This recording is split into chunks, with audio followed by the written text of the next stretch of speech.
Ya, Assalamualaikum warahmatullahi wabarakatuh. Perkenalkan nama saya Nadia Artapa Panglotong dari Prodi Pendidikan Sosiologi, Fakultas Ilmu Sosial dan Hukum dari Universitas Negeri Makassar.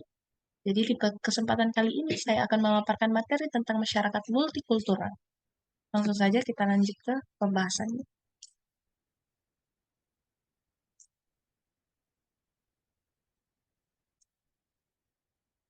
Oke, di sini ada pengertian masyarakat multikultural. Jadi masyarakat multikultural itu merupakan masyarakat yang terdiri dari berbagai ragam kelompok sosial dengan sistem norma dan kebudayaan yang berbeda-beda. Masyarakat multikultural ini merupakan bentuk masyarakat modern yang di mana anggotanya terdiri dari berbagai golongan. Nah, mereka hidup bersama dalam wilayah lokal maupun nasional.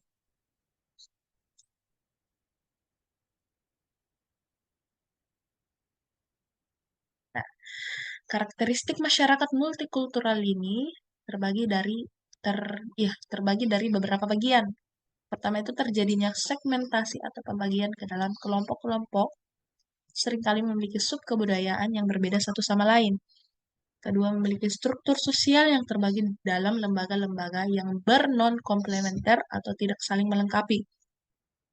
Ketiga, ada kurang mengembangkan konsensus atau kesepakatan di antara anggota tentang nilai-nilai yang bersifat dasar. Selanjutnya, secara relatif sering terjadi konflik antara kelompok yang satu dan yang lainnya. Secara relatif, integrasi sosial tumbuh di atas paksaan dan saling tergantung dalam bidang ekonomi.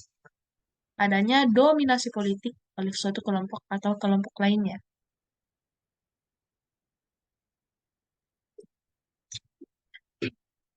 Di sini ada masyarakat konfigurasi susunan masyarakat multikultural. Pertama, ada masyarakat majemuk dengan komposisi seimbang. Masyarakat majemuk dengan mayoritas dominan, masyarakat majemuk dengan minoritas dominan, dan masyarakat majemuk dengan fragmentasi.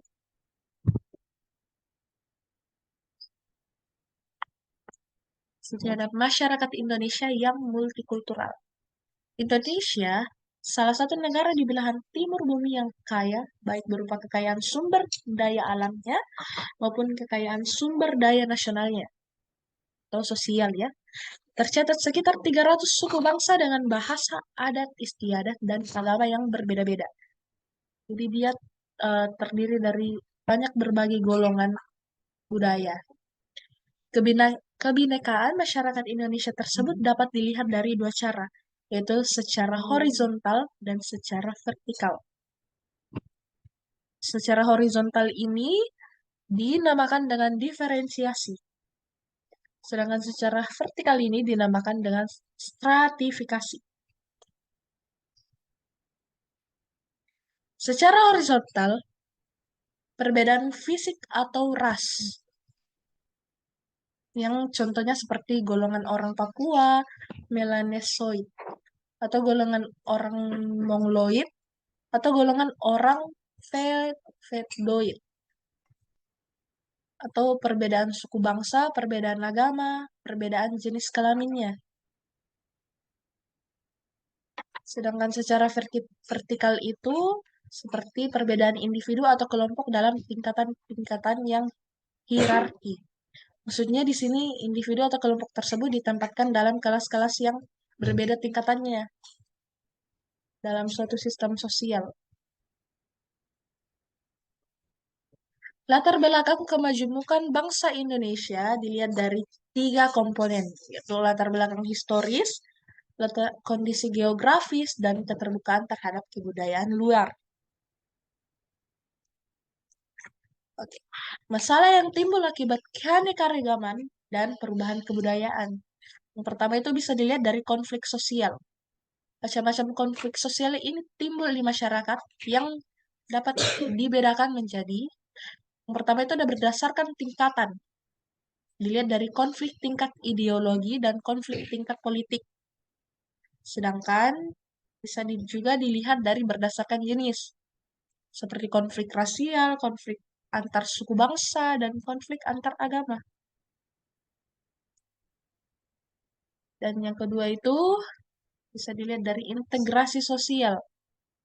Kata integrasi ini berasal dari kata dalam bahasa Inggris itu integration, yang berarti keseluruhan atau kesempurnaan.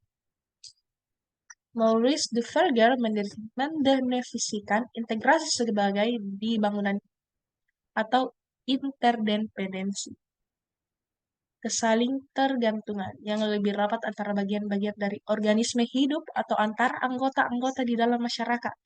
Jadi di dalam integrasi terjadi penyatuan atau mempersatukan hubungan anggota-anggota masyarakat yang dianggap harmonis.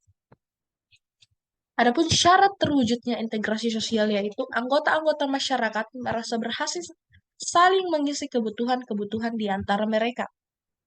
Masyarakat berhasil menciptakan kesepakatan bersama mengenai norma dan nilai-nilai sosial yang dilestarikan dan dijadikan pedoman.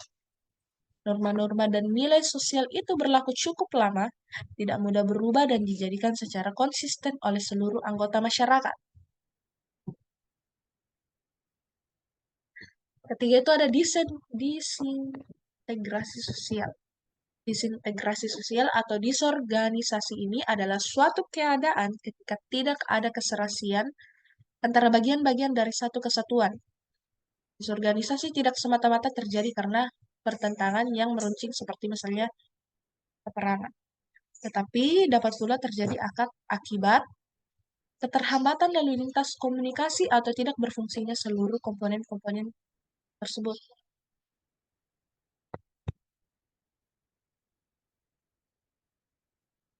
Oke, jadi itulah hasil pembahasan kita hari ini.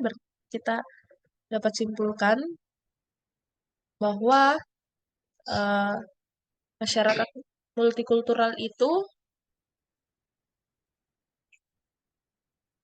merupakan eh, suatu masyarakat yang terdiri dari beberapa macam komunitas budaya dengan segala kelebihannya, dengan sedikit perbedaan konsepsi mengenai dunia, suatu sistem arti nilai, bentuk organisasi sosial secara adat dan serta kebiasaan.